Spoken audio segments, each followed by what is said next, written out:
আজ আজ আবার একটা রান্নার ভিডিও নিয়ে চলে আসলাম। আসসালামু আলাইকুম, সবাই কেমন আছেন? আশা করি আল্লাহর রহমতে ভালো আছেন।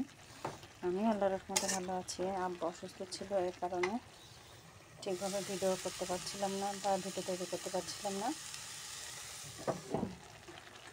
এখন আজ সকালে রান্না করছি ফুলকপি দিয়ে, আলু দিয়ে, চিংড়ি মাছ আর এদিকে মিক্স সবজি ভাজে। এখানে আছে ফুলকপি, গাজর, আলু আর পেঁয়াজের কালি দিয়ে ভাজি করা হচ্ছে। আর এখানে ফুলকপি দিয়ে, আলু দিয়ে চিংড়ি মাছ রান্না হচ্ছে। আর এতে টমেটো দিব। আর আর এখানে বেগুন ভাজি করবো বলে বেগুন কেটে আছে, লবণ হলুদ মাখিয়ে রেখেছি, একটু হালকা গুঁড়ো মরিচের গুঁড়ো দেওয়া হয়েছে, দিয়ে মাখিয়ে রেখেছি, ভেজে রাখবো। আর লবণ হলুদ আর গোলমরিচ যারাতে চয়েস এটা দিয়ে রেখে দিলে ভাজতেও সময় কম লাগে, তেলও কম লাগে। আগে থেকে লবণ হলুদ মাখিয়ে রেখে দিয়েছি। টমেটোগুলো কেটে রেখে দিয়েছি ফুলকপির তরকারিটা ভিতরে দেওয়ার জন্য। শীতের সময় শীতের সবজি খেতে অনেক মজা লাগে, আর আমার মিক্স সবজি রান্না করে খেতে ভালো লাগে। আর শীতের সময় তো এই ধরনের এক ধরনের তরকারি, যেমন ফুলকপি, পাতাকপি, টমেটো, আলু, গাজর, তারপরে আছে টমেটো আছে, অনেক ধরনের তরকারি আছে শীতের সবজি। এটা শীতের সিজন ছাড়া অনেক সময় পাওয়া যায়, তারপরে শীতের সময় খেতে অনেক মজা লাগে।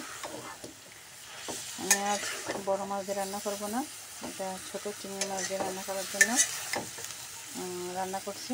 চিংড়ি মাছ দিয়ে ব্যস্ততার কারণে ভিডিও মেকও করা হচ্ছে না বা ছাড়াও হচ্ছে না। আপনাদের সাথে তেমনভাবে তেমন সময়ও দিতে পারছি না। ইনশাল্লাহ এখন থেকে আবারও সময় দিব। আপনারা সবাই আমার পাশে থাকবেন, ইনশাল্লাহ আমিও সবার পাশে আসি, পাশে থাকবো সবসময়। এখানে আমার ভাজিটা প্রায় হয়ে এসেছে। ভাজিটা একটা চুলে বসিয়ে আর একটা চুলায় আমি ফুলকপি তরকারিটা রান্না করে নিচ্ছি। ব্যস্ততার কারণে ঠিকভাবে সবার পাশে থাকতে পারছি না, সবার ভিডিওগুলো দেখতে পাচ্ছি না, নিজেও ভিডিও পোস্ট করতে পারছি না, লাইভে যেতে পারছি না। ইনশাল্লাহ আবারও আগের মতো আপনাদের সময় দেবো ইনশাল্লাহ।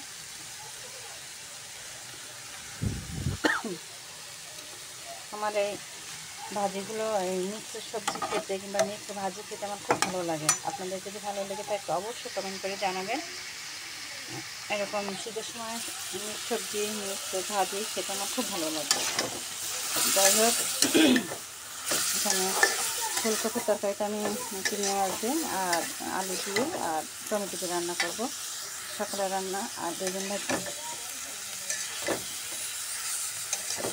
আর এই শীতের সময় মিক্স সবজি দিয়েও নুডলস রান্না করে, পাকোড়া, নুডলস রান্না করে খেতে ভালো লাগে, কিংবা পাস্তা রান্না করে খেতে অনেক মজা লাগে। আমি প্রায় রান্না করে দিনে সবজি দিয়ে, নুডলস সবজি দিয়ে একটা পাস্তা।